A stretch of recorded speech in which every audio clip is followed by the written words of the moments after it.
multi-pronged approach that you might employ.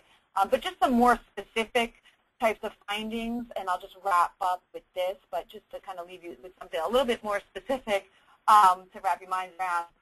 It was, I think, really number one was some of the design improvements that we learned from the pilot programs, the demonstration projects, but even, you know, OGI rolling out such a large, or New York City rolling out such a large program, having standard designs, but always being able to tweak those standard designs. So this first one, which is actually illustrated on the right, you know, early on we were realizing that we couldn't get the water to go fast enough through the engineered soil we were installing to get down to the open gravel or the open stone reservoir that underlays the engineered soil.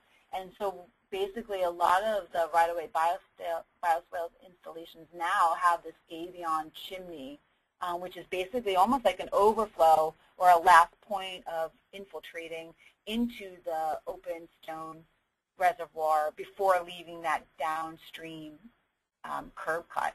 So that's one way to get water down quicker, and that's a design modification.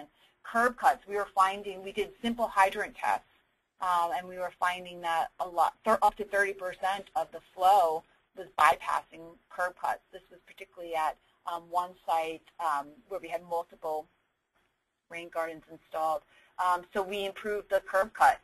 Basically, it's got a steeper slope, a wider opening, those sorts of tweaks that actually may make a difference.